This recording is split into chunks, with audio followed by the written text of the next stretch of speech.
Well, TJ, the draft is finally here. We're downtown Detroit. We're recording this on Wednesday. Obviously, it's going to kick off Thursday night. Day away. I know. I can't wait. It seems like it's gotten here a lot faster because we finally had a run in the playoffs. But just coming down to Detroit, what's describe to everybody what it's like down here if those are thinking about coming either Thursday night, Friday, or Saturday? Yeah, I mean, it's right now. I mean, we're here Wednesday afternoon. It's calm before the storm. You see a lot of people out there working, and the anticipation is definitely in the air. You know, I think Detroit's waited a long time for a big, NFL event like this. Haven't had one since the Super Bowl, I think, in 2005. And this is a massive event, man. And this city, I think, has earned it. I think these fans have earned it. And I can't wait to see just what the weekend looks like. I know I'll be down here Thursday night at Ford Field for the draft. But I can't wait to watch it on TV and just see how the city looks. And, because I think a lot of us, older guys now growing up in Detroit always came with a bad rap, right? Oh, it was kind of like, oh man, you're from Detroit. That's but now it's like we get a chance to really showcase our city on one of the biggest stages for the NFL draft. And I'm excited. It's going to be packed. It's going to be rowdy down here. I'm sure. Did you say you're bringing the family down at some point? No, I don't think we are going to make it, John. We have we have plans. You two, you coming down all 3 days? I think. Well, Thursday night I'll be down here. I'll be down the downtown area. A couple events going on, and obviously 97.1 is going to be over at Buffalo Wild Wings, and I probably will make a stop in there. The question is going to be obviously the Lions pick at 29. There's a lot that's going to go into this draft, but do they stay at 29? Do they move up? Do they move back? If they stay at 29, who's the pick? I mean, it's hard seeing them staying at 29. If you're going to force that on me, look, I think at that point you'd find pretty good value on the offensive side of offensive line. Yeah. I think there's a lot of guys, depending on how the board falls, obviously, but there could be a lot of interior guys, I think, that could be there at the end of the first round, early in the second round. That could be day one starters. We know that on this offensive line, with the 5 guys they have, probably not going to be room for anybody come in day one and start, but that is a position group that you have to start worrying about depth a little bit, right? We know Taylor Decker's getting year 9 free agent after this year. Frank Ragnow, look, I think he kind of teased a little bit after the season that he was going to need some time to kind of think about his future. Obviously, we know he's coming back, but how many good years does he have left, right? Graham Glasgow, Kevin Zeitler's, year 12 or 13. You're not going to have that group together for a whole lot longer. So, and we obviously know it's the strength of their team. So, if they're sitting there at 29, I think you got to take a hard look at the offensive lineman on the board and start building for depth, because eventually those guys are going to move on.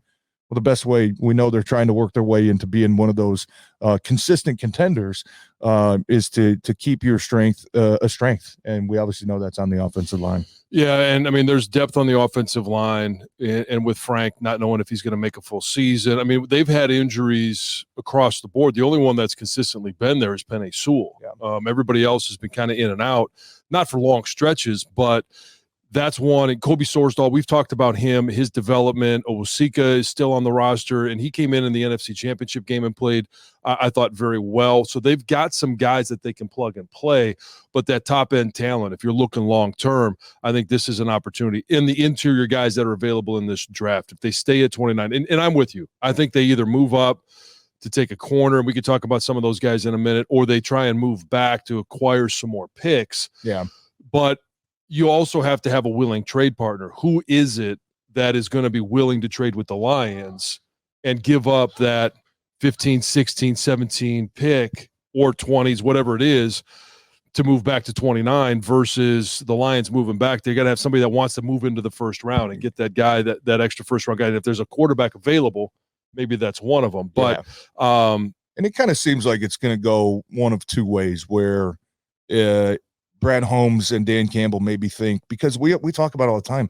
Last year, we kind of needed those top 4 picks to play, right? You needed Laporta, you needed Gibbs, you needed Jack Campbell, you needed Brian Branch, and he hit on all of them. And you hit on all of them. I mean, that's rare. That's not going to happen again. I can't promise that, because I don't know what tricks Brad Holmes has up his sleeve, but it's not going to happen simply for the fact that you don't have that many holes on this team, right? Last year, you had still a bunch of holes that those guys were able to come in day one and be starters at.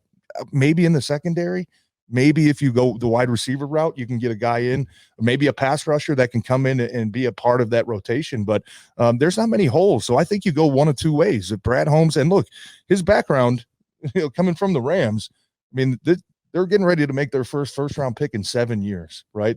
He comes from a team that wasn't afraid to move up and down the draft and go get a player they like. And even if it's trading the 29th pick for a player somewhere else, right? I think that's still on the board. I think it's going to go one of two ways, where Brad Holmes either says, hey, we feel like we can move up to 15, 16, 18, depending on the board falls, and go get one guy, and that's going to be the difference for us. Or we can still take this approach that we want to be contenders for 5, 6, 7 years. So maybe let's try to trade back and start to build the depth that way. I don't see them picking at 29. And Brad Holmes, we already know the last 2 years has moved around the first round, right? Yeah. He traded up a couple years ago for Jameson Williams. Last year trades back down to get a couple more pieces.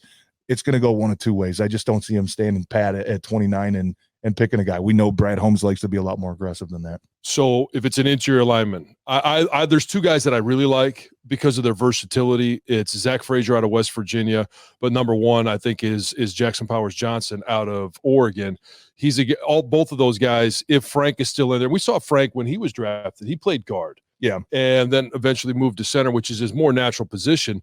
Either of those guys, I think, would be versatile and eventually take over for Frank whenever he decides that he's going to be done playing football.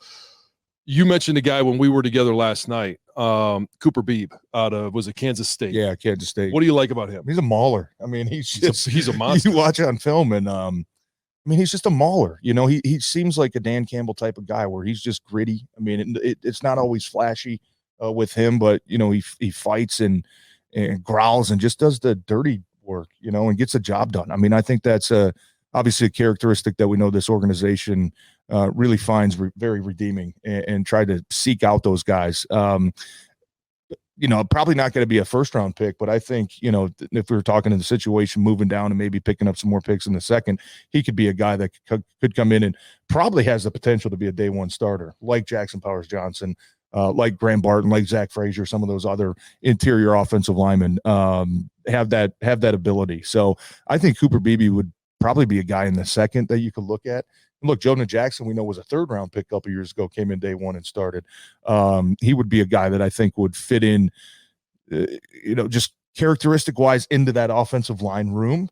And I think, you know, he would, if he was wearing those brand new Honolulu blue jerseys that we just saw unveiled last week, I would be happy, man. I think that would be a home run. Yeah, it's going to be cool. And you know, here's the other thing. The way that this draft falls, I had a chance to talk to Dan Campbell this morning, and he mentioned that there's the top of this draft, there's probably 15 guys that are unique, special, probably day one starters, and then it drops off a little bit, but there's going to be a run of players after that. And it's really going to be interesting to see how this falls, because I think at 29, if the Lions are going to trade up, I don't know how far they're going to have to go, because he also said it's very deep in offensive players. So right. Does that mean you get a run on offensive players and more of them are taken high, or because there's going to be a premium on the defensive players, are they going to go off the board first, knowing that there's a quality in offensive players that you can get later in the draft? So we know that quarterbacks are probably going to go 1, 2, 3. Mm-hmm. And who knows what order they go in, other than Caleb Williams going to the Bears. Washington, New England, they are both in need of a quarterback. I think it's going to be interesting to see what New England does, if they stay there and take a quarterback, if they take Marvin Harrison Jr., or they even trade out of that position to acquire more draft picks. They're a team and an organization that needs a lot. Yeah. But you're going to have quarterbacks, probably 4 of them taken, at a minimum 4 in the first round. It's deep in wide receiver. You got Brock Bowers as a tight end. You've got all of the linemen. It's a deep offensive line draft as well. And if it pushes some of those, like a guy like Jared Verse, a little bit deeper, you might have a chance to trade up, which is what I would prefer with that 29 pick. You can give up a third-round pick, or even that second round if you got to go as high as 15 to get a Terrion Arnold. That would be my number one choice if they were able to get up that high. Quinyon Mitchell out of Toledo, I think would be a great pick. Cooper DeJean out of Iowa, I think, as well. I think all 3 of those guys are going to be off the board by the time they pick at 29. Yeah, and Who knows though? I mean, who knows? And here's the interesting part. I know you mentioned you talked to coach this morning. He talks about probably 15 guys, that this year probably have a high grade on. Do you think they factor in quarterbacks in that? Like, I know you have to evaluate every position, but if you're the Detroit Lions, and I wanted to ask you a question. They're not spending too much time on evaluating the quarterback. That's what I'm saying. But we also know that Brad Holmes, if he has a high grade on a guy that's sitting there and falls down to the draft, he's not afraid to take him. You know what I mean? I don't think it's. I'm not predicting. Michael Penix at 29. Here's the question: if you're sitting there at 20, I'm not predicting it, John. It's just asking a question, and I hope they don't do it. But would you be surprised if at 29 there is a quarterback there and they say we had literally a top 5 grade on this guy? We think he is going to be a stud. You know what I mean? I'm not saying I would do it, but what Brad Holmes has shown us over the last couple of years is he's very unconventional with the players that he tries to pick. He doesn't look at the analytic side and the positional value. And much like we talked about, last week, when there's a linebacker that he said, hey, I've got a top 12 grade on this guy. Do I need a linebacker? No, but he's a hell of a football player, man. He can help our team. Do you think quarterback is completely off the board? Because that's why I asked you, would they even factor in the quarterbacks in their top 15 evaluation? So they're going to evaluate them. So they're going to know. And okay, Caleb Williams, they're probably going to evaluate because he's going to be in division. They're going to evaluate the rest of them because who knows what does Minnesota do? Do they trade up to 3 with New England? Is there any way they could pry the number 2 pick away and take a Jaden Daniels or a Drake May? Who knows? But there's probably going to be 2 of them in division. So they're evaluating them, whether it's to draft them or it's to start the process of figuring out who they're going to be playing against. But the only one that might be available for the Lions is going to be Michael Penix. Bo Nix, I don't think he factors into – I just don't think he's a first-round talent. Michael Penix is unique because he was very effective at Washington, and he's got a big arm. He could throw the deep ball. He's accurate. He stands in the pocket. He's got great awareness. His football IQ, I think, is really high. And so do I think that they take him at 29? No. But they've got to know at 29, if he's there, what type of value do they have if they're going to trade back? If somebody wants to come up and get a quarterback late in the first round, they want that 5th-year option. How good is he? What do we have at this position? And they can market it and maybe get some more back in terms of trade value. If they can, I don't know, if Oakland doesn't get a shot and they don't take the quarterback they want to take somebody else at, what are they picking at 15? Maybe Seattle. If they want another, shot in the first round of taking a quarterback, if they want to get back into the first round, and then start pitting teams against themselves. Yeah. Start a bidding war, and they've got to know what they have. So that's the only reason that they would be evaluating him in regards to not drafting him, but what type of value, if he's available, do they have to offer another team that would want to come up and take him? Yeah, and you have to evaluate everybody because you never know what's going to happen on draft day, right? I mean, this hasn't happened in a while, but remember, like Laramie Tunsil was supposed to be the number 1 guy, right? Tackle. The whole thing come out with him about the drugs, and he starts dropping in the draft, and all these teams are saying, man, we didn't think we'd have a shot at him. He's supposed to be a top 3 pick. Well, he's sitting there. That's the reason why you have to evaluate these guys, because there might be a guy that you say, hey, probably going to be gone in the top 10. Maybe something happens and an injury issue comes out or a red flag, and he's sitting there at 29, right? So you have to make sure you do your homework on everybody. I just think when you hear coach say, hey, we've probably got, 15 guys, that list for them is probably more like 6 or 7, because you already know the top 7 guys are probably not getting out of the top 10, right? The top 3 quarterbacks are not getting out of the top 5. You know that Marvin Harrison Jr. is not probably getting out of the top 10. Same with Rome Odunze. Same with probably a couple of the offensive tackles, Joe Alt. You probably know that, hey, those guys are not going to fall to 29. So that's why I think your list gets a little bit smaller instead of that 15. Or do they just take those guys completely out of the equation and say, hey, there's 15 other guys. We already know the top 5 guys are probably going to be there. There's probably 15 other guys we feel like we're going to have a chance to maybe move around and maybe get one of those guys. So that just depends on how the board falls. And that's not surprising to hear them say, because I think Brad Holmes last year, kind of had the same number. I think it might even been less, 13 or 14 guys that we had really high grades on. And they got two of those guys that they had high grades on, Jack Campbell and Jahmyr Gibbs. So it'll be interesting to see, obviously, what happens not only this weekend, but really Thursday night. And where does the draft start for you? Because I think today's news, the Bears have pretty much said, hey, we know what we're doing. I think even Washington has said, yeah, we pretty much know what we're doing. I think it was New England picking at 3.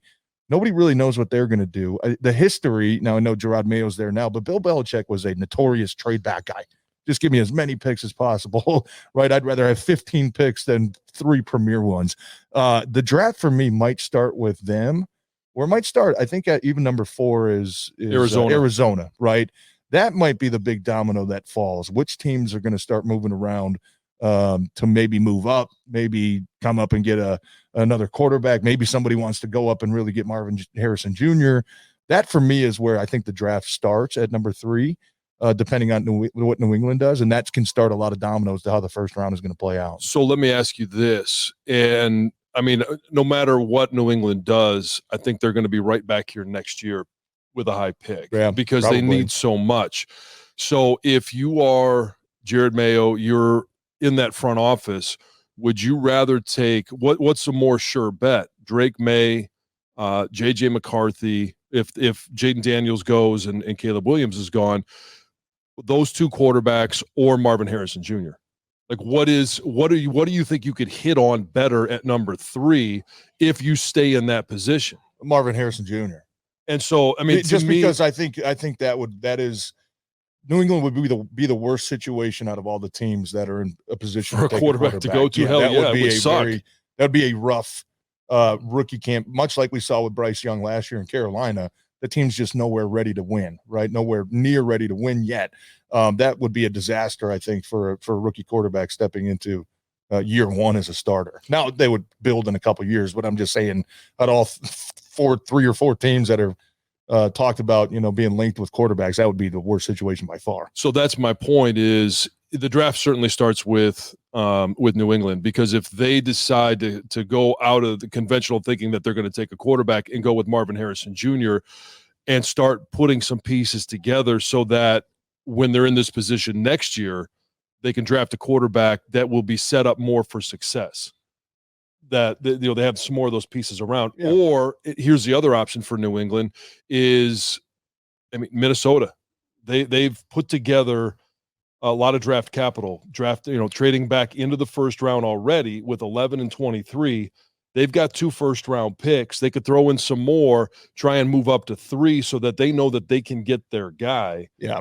And now all of a sudden the number 3 pick goes from the worst situation for a quarterback to go into probably the best situation. So if it's Drake May or if it's JJ, now all of a sudden you go to Minnesota. If they take that number 3 pick, again, it doesn't throw the draft off in terms of who goes. It's going to be a quarterback, but you have the ability as a quarterback to go with Kevin O'Connell, who's a tremendous, I think, a really good offensive mind, especially for a young quarterback. I mean, he was almost able to scrape together a playoff appearance using 4 throwaway quarterbacks after Kirk Cousins got hurt. And you've got Justin Jefferson, you got Jordan Addison, TJ Hawkinson, Aaron Jones, a decent offensive line because they drafted offensive line last year. Defense, even though they lost, a good edge rusher, they were able to go and add more on defense as well through free agency. So they're literally a quarterback away from being a force again, not just in the NFC North, but in the NFC in general. Yeah. So, you're looking at this division right now, if you're a Lions fan, saying, okay, Bears, rookie quarterback, Minnesota, pretty good chance rookie quarterback. Yeah. And Jordan Love, going into year 2, right? Had a pretty good first season. I know he wasn't a rookie last year, but that's a lot of uncertainty at quarterback in your division. But you're right. And going back to New England, you kind of take the Bears approach last year, right? The Bears had number 1 draft pick. Capital. And do we want, Bryce Young, or, do we want to pick up a couple more players? And then when we're ready, when the team's better, we'll get our future guy, which is the route that they're going to this year. So, look, the Bears have been really smart the last couple of years. I think they're going to be a much better football team. But like we all know, rookie quarterbacks tend to take a little bit of time to adjust to this league. So if you're Lions fans, man, I think I'm feeling pretty excited, not only about what we're doing, but what other teams are doing in the division. Now, maybe 2, 3, 4 years from now, those quarterbacks turn into something big, but the opportunity to, go back and do the same thing you did last year, win the NFC North again is pretty much right there in front of you to go be attained again. Yeah. And that's tomorrow's problem. That's for Brad Holmes, Dan Campbell to continue to build this team and figure that out when it happens. But the issue right now is they're a team that has Super Bowl aspirations. They should be competing for the Super Bowl next year. And so you can't necessarily worry about what's Chicago doing right now, what's Minnesota going to be doing. You're going to adjust as everybody goes. But right now for Detroit, it's, do you trade up and try and pair best available with the need, which I think is corner. And there's no, urgent need on this team, which is why we're kind of left wondering what's going to happen at 29. Right. They trade up, they trade back. Did they pick there? Kool-Aid McKinstry, excuse me, is a guy that has been mocked to Detroit a lot, and we know the value in mock drafts, but he's kind of the next guy on the board as a corner that would be there. Would you be okay with Kool-Aid at 29? Yeah, I mean, I would be okay with anybody at 29 because I trust Brad Holmes. Yeah. How about a receiver? A receiver I'd be fine with because I think that also is a need. Now, obviously they're counting on Jameson Williams to take a big step and hopefully become a reliable number 2, which he should now that he has a whole offseason without really any distractions, going into year 3. But yeah, we know that. Look, and Josh Reynolds, man, look, we all know that the way that season ended and the NFC Championship game left a bad taste in a lot of people's mouth, but he was a good player for this team, man. He was a big part of why they were there. So that number 3 role is a very important part on this offense, man. It just is. And is DPJ going to be that guy to step into the role? I don't know. We'll see. He gets a full offseason with the team now, right? Instead of coming in halfway through the year. But I think this is a deep wide receiver class too. I think there might be 5, 6 guys that go in the first round, maybe 7 or 8, depending on if teams fall in love with the speed of a Xavier Worthy type guy and just want to go get, the next Tyreek Hill, hopefully, right? But yeah, I wouldn't have any issue with corner. I wouldn't have any issue with wide receiver. I think going back to our conversation last week, look, running back, quarterback, linebacker would probably be the positions where it's like, okay, maybe, but even if he went that route, you'd say, okay, well, they obviously had a high grade on this guy and their team got better. I wanted to ask you this question, though, and this is kind of unique because we haven't been there here in a long time. Assume the Lions had no draft picks at all this weekend, would your thought about this team going into the season change at all? No. And right. And that's the beautiful thing about to say, isn't it? Well, especially with, 3 years ago, this was the worst roster in football. Yeah, by far. And so then you fast forward 3 years and okay, all 23 picks that Brad Holmes has had is on the team. And it's remarkable to have that type of success rate, especially at the top end of the draft and some of the high end talent that he's been able to get. But some of that talent, if they were drafted now, wouldn't make the team simply because they're that much deeper. They have that much more talent. So if they had no draft picks at all, yeah, I still think that they're contending for the NFC Championship. They're a Super Bowl contender. But the beautiful thing is, and that's why when I talk about trading up in a draft, normally I'm not a trade up guy because I want more draft capital. Right. I want more picks. Yeah. But there's a high likelihood that there could be guys that are drafted in this draft in the 6th or in the 7th round that simply don't make the team. Yeah. And if that's the case, then use some of that as collateral, use some of that value that you have that other teams need that need a lot of draft picks to pair it with a third to go up and get the guy that you actually need. Yeah. And I'm with you too. And I think I kind of look at these picks and you don't want to be reckless by any means and just say, hey, we're going to trade everything to go get one player. I don't think that's smart, but I do think there is a fine line of being aggressive that you're allowed to do with this roster, with how you've constructed it and the pieces that you have. So for me, probably to close it out here, a dream scenario for me would be to move up somewhere in the top, let's call it 16. Yeah. Now that's probably going to cost you a second and probably a third, maybe I don't know if they have a future, right? That's going to cost you a couple picks. But that to me, I think would be a sign from Brad Holmes and Dan Campbell to say, we feel exactly how the fans feel, that we are a Super Bowl contender. Mm-hmm. And we would rather have one guy at a premier position to get us over that hump this year into the Super Bowl then maybe worry about filling depth and filling guys that you're probably going to rely on more in 2 or more, maybe 3 years from now. I think that would send a signal that would not only to us fans, but probably the rest of the league that we're ready to do this thing again, man. We're not going anywhere. That would be a dream situation for me. We're here. It's the draft, made it. And we'll be back next week to talk about what the Lions do in the draft, what they do in the first round, but not just that. We're going to be talking about the entire draft, what it means moving forward, and we'll revisit free agency over the next couple of weeks because there are still some guys that are available that they could sign to fill any holes that they're not able to fill in the draft that they feel that they still have. But we thank you for listening. We'll talk to you next week on Necessary Roughness.